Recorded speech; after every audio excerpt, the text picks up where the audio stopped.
Selamat siang teman-teman semuanya.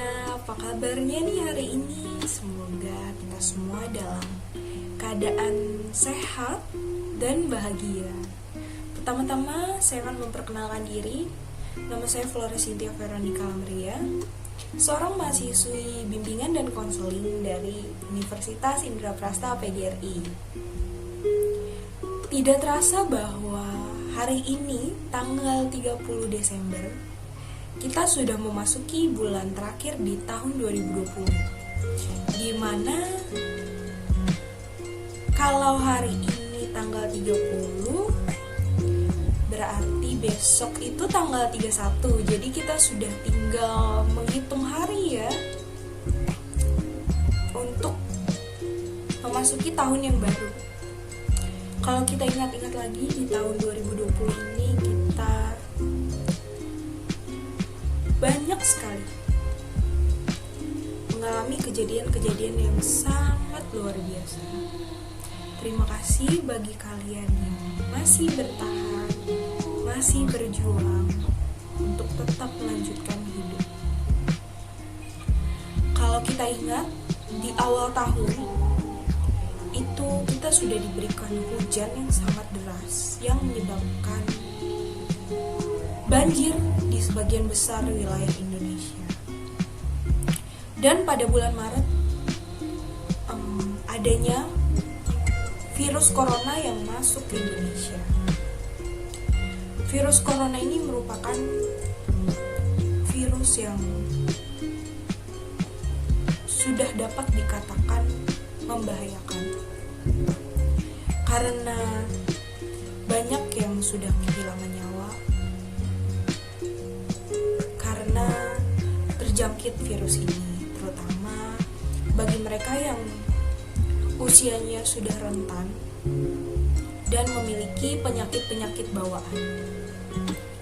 Dimana dari bulan Maret hingga bulan Desember saat ini virus corona belum juga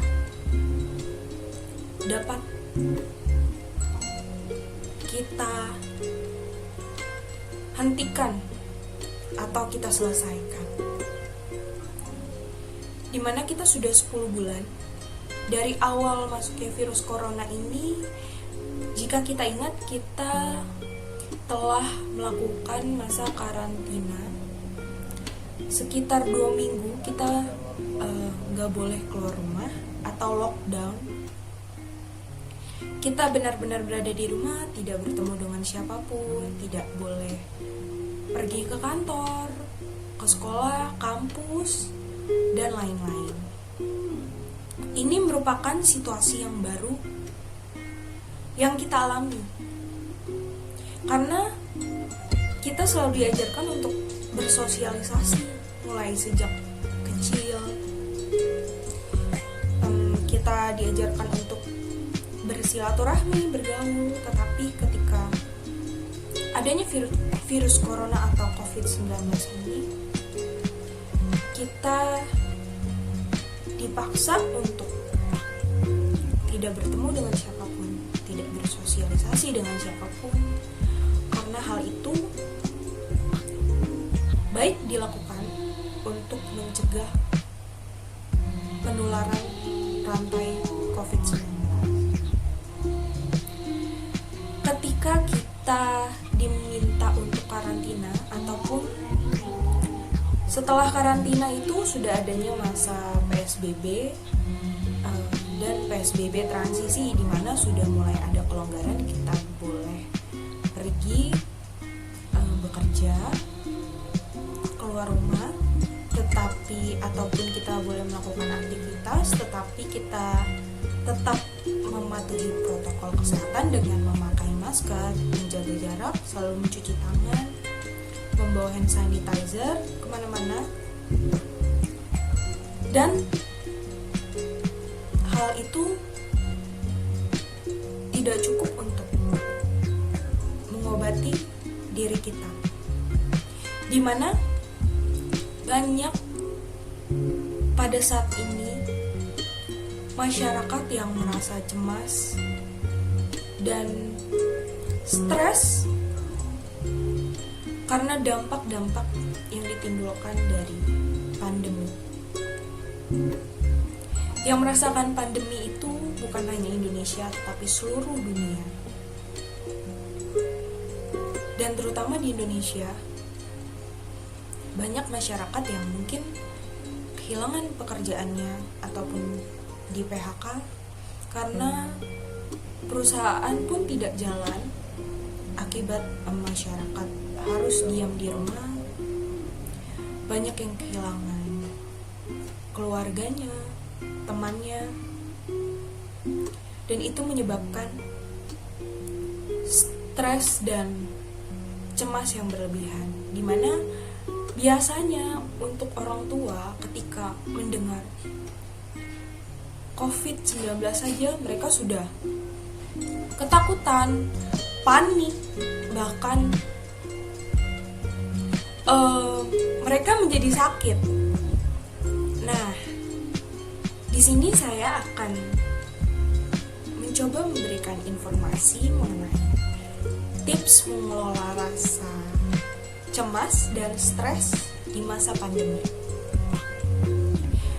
Pertama itu kita harus tahu dulu nih, cemas itu apa sih? Cemas itu adalah rasa takut yang kita miliki, takut terhadap sesuatu. Jadi cemas ini adalah sebuah sinyal yang membuat kita memiliki suatu sikap untuk menghadapi suatu bahaya. Cemas ini adalah suatu sinyal. Jadi ketika kita cemas, berarti kita mewaspadai. Nah, cemas ini suatu hal yang wajar jika tidak berlebihan, karena seluruh orang, seluruh manusia itu pasti memiliki rasa cemas. Lalu selanjutnya ada stres. Stres ini merupakan persepsi psikologis yang muncul akibat sebuah kejadian yang sebenarnya bersifat netral. Stres ini pun bisa dikatakan wajar jika kita, apalagi sebagai manusia, mengalami rasa stres ya.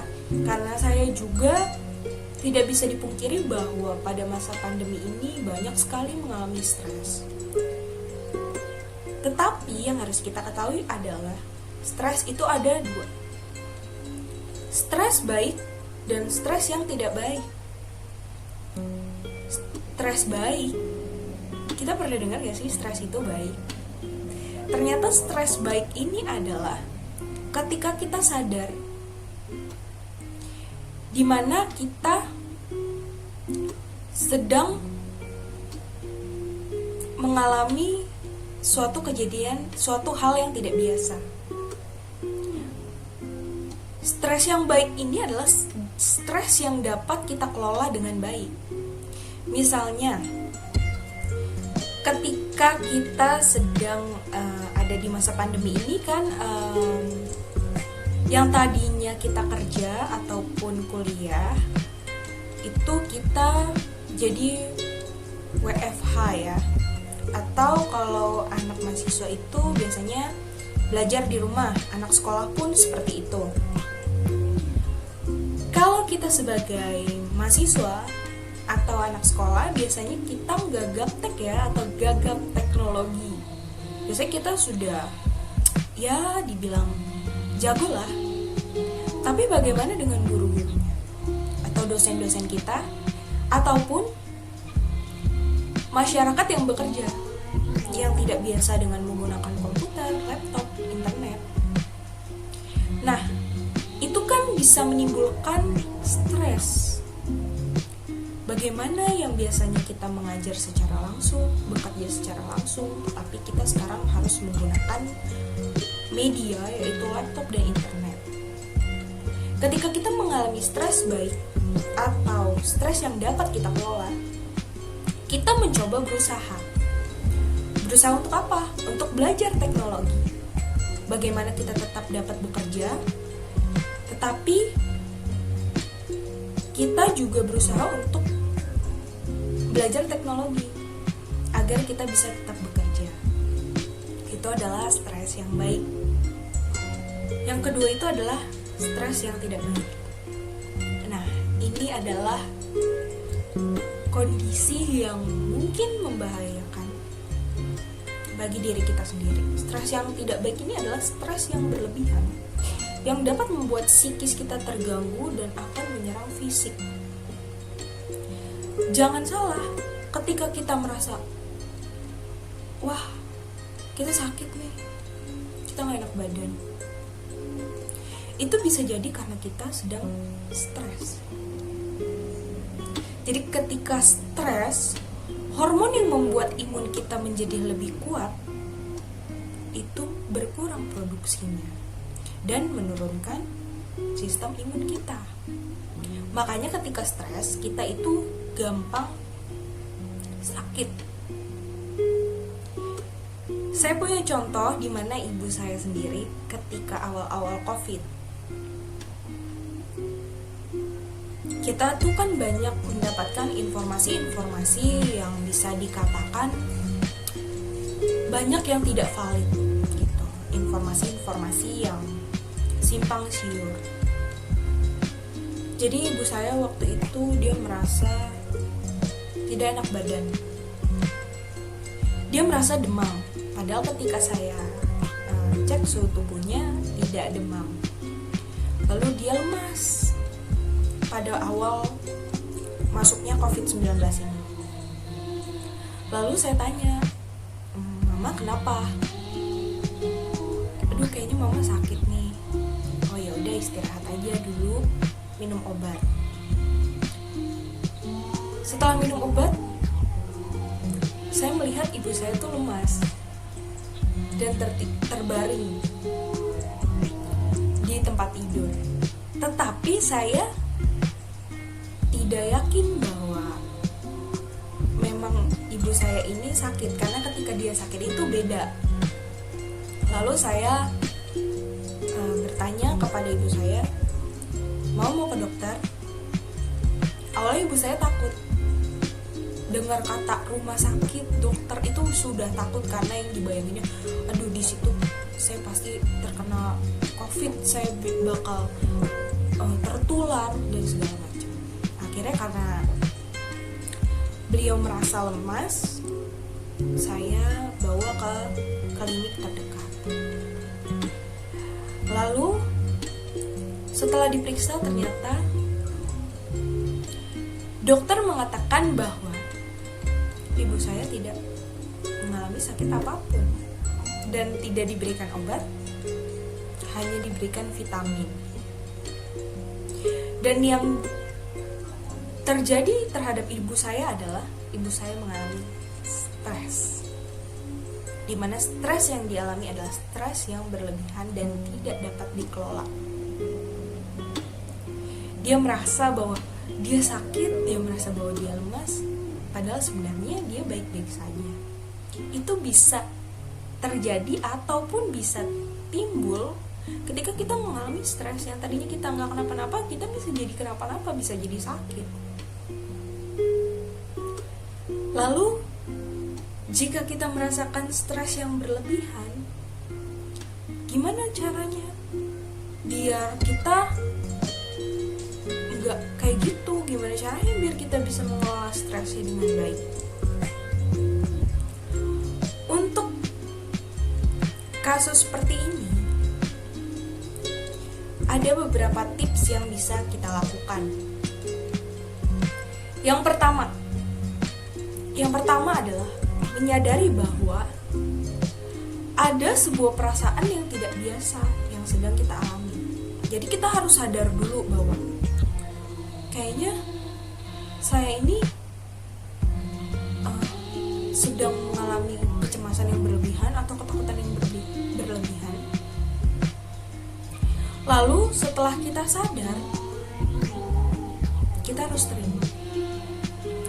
terima perasaan yang kita miliki. Setelah itu kita harus bertanya kepada ahlinya. Misalnya, kita ini stres karena masalah apa? Masalah medis kah? Atau masalah yang lain? Nah, kalau kita stres yang berkaitan dengan medis, kita bisa datang ke dokter atau berkonsultasi kepada dokter, karena dokter adalah suatu tenaga ahli. Ataupun kita bisa mengunjungi psikolog, konselor, ataupun psikiater, tergantung dengan kebutuhan kita. Nah, mengapa kita harus bertanya langsung kepada tenaga ahli? Karena kita bisa mendapatkan informasi yang valid. Jangan ketika kita sakit, kita tanya terhadap orang yang bukan di bidangnya, ataupun kita coba untuk melihat informasi-informasi yang belum tentu jelas.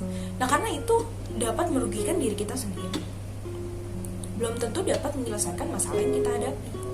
Ataupun bisa jadi informasi yang kita dapatkan itu sebuah informasi yang salah.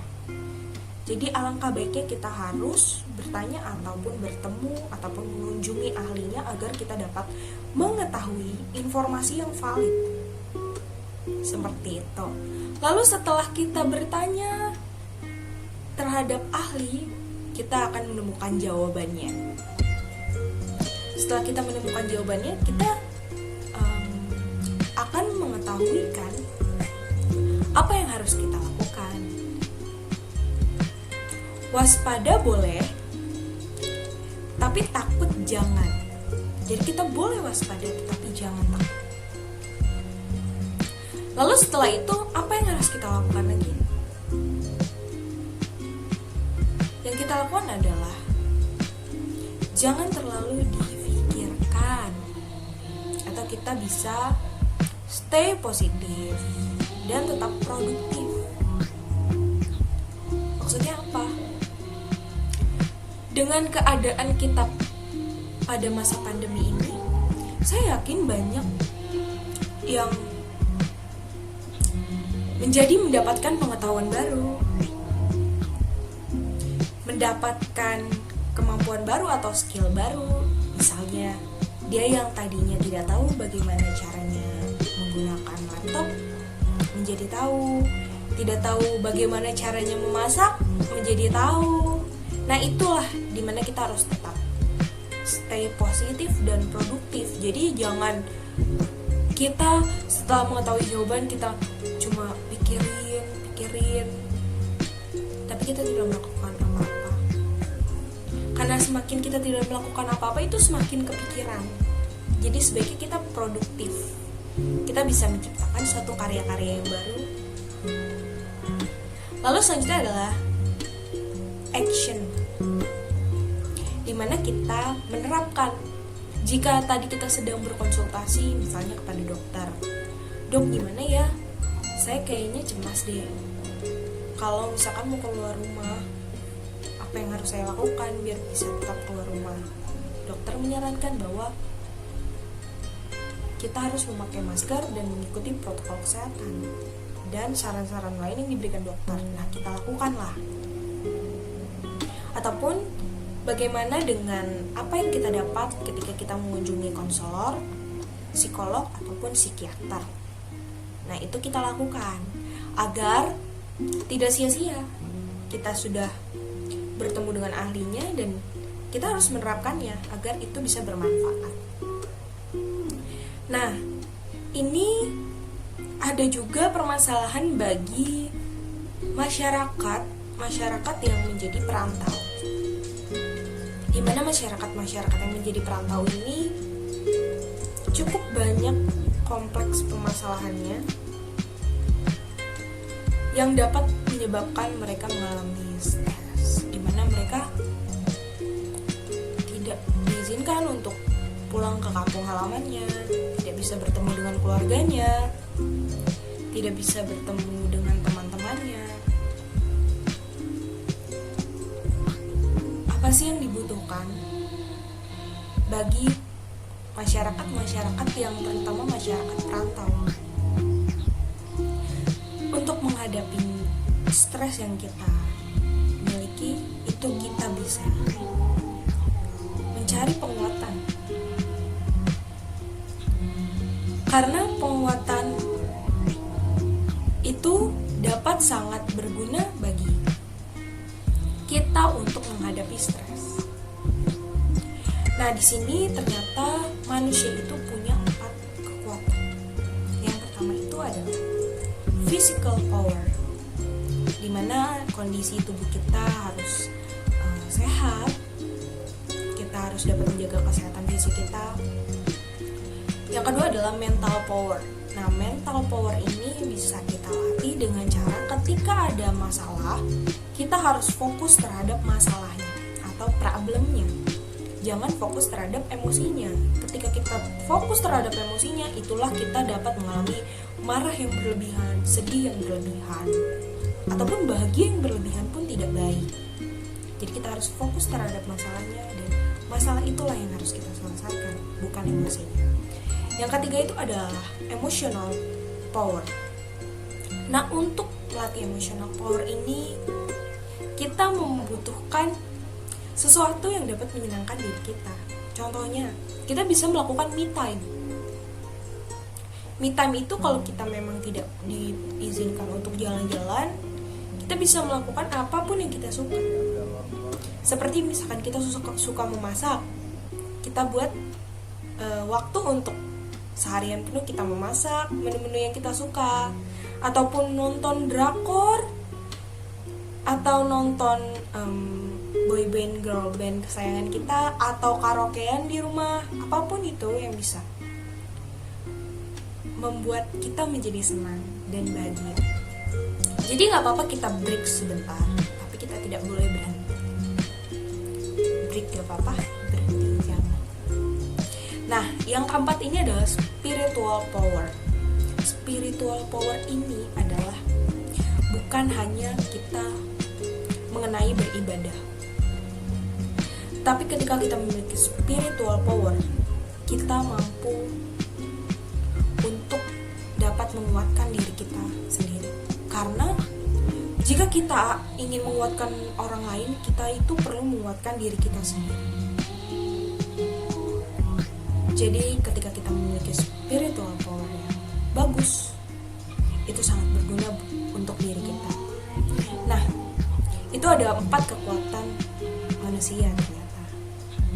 Lalu bagaimana kita cara mencari penguatan yang tadi? Pertama, kita harus menyadari bahwa kita itu tidak merasa sendiri. Ternyata yang gak bisa pulang kampung, yang gak bisa mudik, ternyata seluruh masyarakat pun merasakan hal yang sama. Jadi kita harus sadar bahwa kita tidak sendirian untuk mengalami situasi yang seperti ini. Yang kedua adalah menerima perubahan yang terjadi. Kita harus dapat beradaptasi dengan lingkungan baru, dengan situasi baru. Bukan hanya untuk para perantau, kita semua yang ada di sini, kita harus berusaha untuk menyesuaikan diri dengan lingkungan baru, karena bisa dikatakan bahwa saat ini kita sedang mengalami situasi yang baru, di mana kita tidak bisa bersosialisasi, bekerja di rumah, dan melakukan apapun di rumah. Kita tidak bisa berkumpul. Dan yang ketiga, kita harus fight terhadap keadaan baru. Kita harus berjuang untuk tetap melanjutkan kehidupan. Biasanya ketika kita bisa berjuang di dalam kondisi apapun, itu karena kita memiliki tujuan dalam hidup. Misalnya, saya pergi ke Jakarta, kuliah di Jakarta. Tujuan saya apa? Tujuan saya adalah untuk membuktikan kepada keluarga saya, teman-teman saya, bahwa walaupun saya dari kampung, saya bisa kok menjadi sarjana di sini. Saya bisa sukses. Dengan tujuan hidup itu, saya yakin bahwa mereka akan tetap berjuang untuk dapat melewati masa-masa yang baru ini. Ataupun bagi yang bekerja, mereka memiliki tujuan apa? Misal untuk keluarganya, ataupun untuk dirinya. Nah, tujuan itulah yang menjadi kekuatan bagi mereka untuk dapat tetap terus bertahan dan berjuang di kehidupan yang baru. Saya percaya bahwa kita semua yang ada di sini mengalami kondisi-kondisi kecemasan, stres, dan apapun itu yang dapat mengganggu diri kita. Tetapi alangkah baiknya bahwa kita tetap belajar untuk bagaimana cara mengelola stres yang kita miliki, bagaimana cara menghadapi situasi-situasi baru, dan tetap selalu bersyukur serta selalu bahagia. Walaupun banyak yang kehilangan orang-orang terdekat, pekerjaan, dan lain-lain. Tapi percayalah bahwa kita ini adalah makhluk yang paling beruntung karena kita sampai saat ini masih mau bertahan dan berjuang untuk kehidupan. Ayo sama-sama kita menghadapi COVID ini dengan kepala dingin, dengan mematuhi protokol kesehatan yang ada. Dan ketika kita memiliki saudara ataupun teman yang terkena COVID, janganlah kita melakukan diskriminasi atau menjauhinya, karena itu juga dapat menimbulkan stres terhadap orang tersebut. Kita harus dapat mensupport mereka. Kita harus bisa menjadi support system mereka. Dan janganlah menjadi pelaku diskriminasi yang dapat menyebabkan mereka merasa lebih buruk karena mereka sudah terkena COVID mungkin. Itu merupakan sesuatu yang mungkin mereka tidak bisa terima, lalu ditambah dengan diskriminasi yang kita lakukan. Itu sangat memperburuk keadaan mereka. Jadi, mari kita tetap stay positif, berjuang, melakukan hal-hal baik, mematuhi protokol kesehatan, selalu produktif, dan bahagia selalu. Terima kasih. Sekian materi yang dapat saya sampaikan. Kurang lebihnya mohon maaf. Selamat siang semuanya.